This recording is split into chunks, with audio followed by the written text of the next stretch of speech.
Allahumma sholli ala sayyidina Muhammad wa ashghilil zalimin bil zalimin.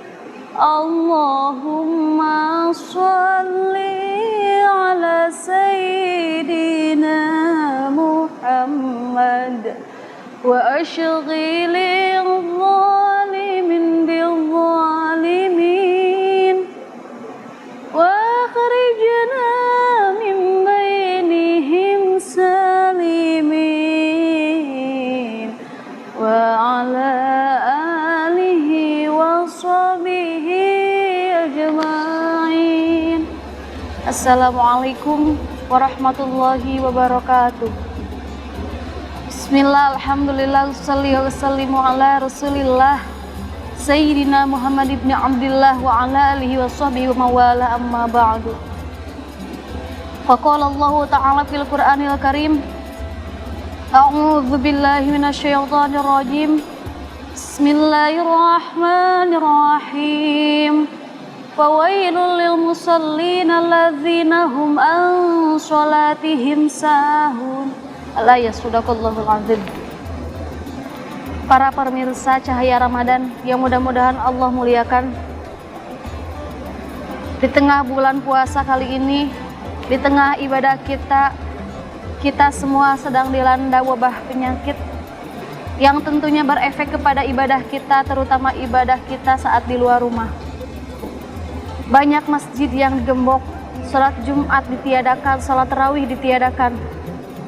Namun hal tersebut jangan sampai menghalangi kepada kualitas ibadah kita, kepada iman kita.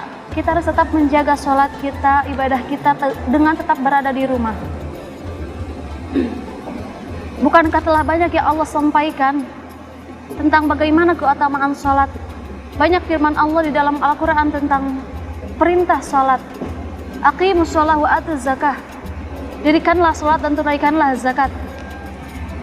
Wasta'inu bis sobri was shalah, dan mohonlah pertolongan kepada Allah dengan sabar dan salat. Surat Al-Baqarah ayat 45.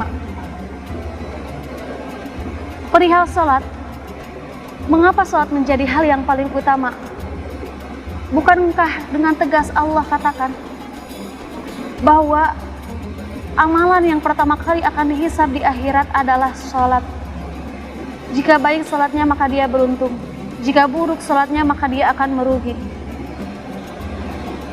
Lantas bagaimana dengan kita yang suka lalai, menundukkan salat, tidak khusyuk dalam salat? Ada satu kisah di mana si A, ahli ibadah, dia telah beribadah ratusan tahun tanpa pernah maksiat sekalipun. Dia ditantang oleh si B yang dalam ketenangan sholatnya mengalahkan si A. Si B menantang bahwa si A harus mencicipi maksiat, yang padahal si B itu adalah jelmaan iblis.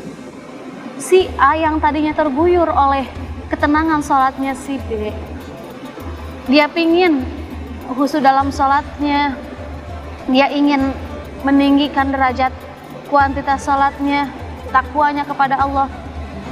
Akhirnya dia mengikuti permintaan si B. Dia mencicipi maksiat 1 kali, 2 kali, 3 kali, hingga seterusnya.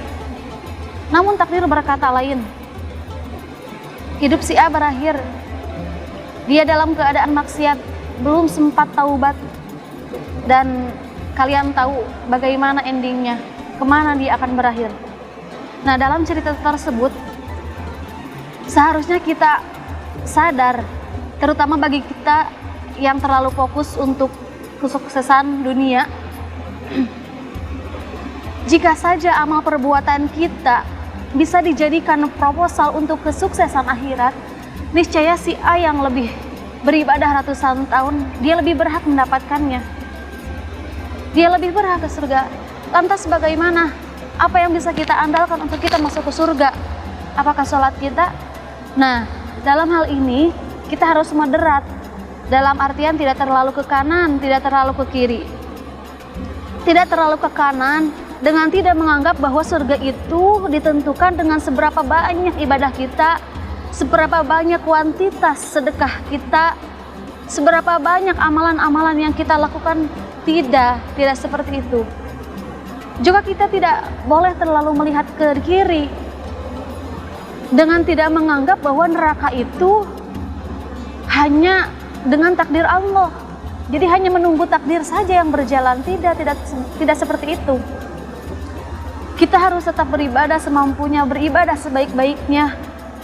Salat kita laksanakan, ibadah kita maksimalkan, sedekah kita, amalan kita dengan landasan bahwa semua yang kita lakukan hanyalah anugerah dari Allah yang tidak bisa mengantarkan kita ke surga, tidak bisa menjauhkan kita dari neraka. Surga dan neraka hanya bagian rahmat Allah. Lantas, buat apa kita sholat? Buat apa selama ini kita sholat? Jang naon atau cenanya orang teh na tepante selama ieu teh. Nah, bukankah ada satu cerita, tahu Rasulullah SAW, baginda yang namanya bersanding dengan Allah di Arasy, jangankan masuk surga, beliaulah yang akan mengantar kita, yang akan memberikan pertolongan kepada kita untuk ke surga. Dia pantas ke surga, jaminannya dia surga. Pada suatu malam Sayyidah Aisyah bertanya kepada Rasulullah, "Wahai Rasul, mengapa engkau sering beribadah? Padahal surga telah Allah jaminkan untuk engkau." Lalu Rasul menjawab, "Afala akunu abdan syakuran?" Apakah tidak boleh aku menjadi hamba yang bersyukur? Begitulah Rasul dengan ibadahnya Rasul. Jadi puncak ibadah seorang hamba adalah bersyukur. Alhamdulillah.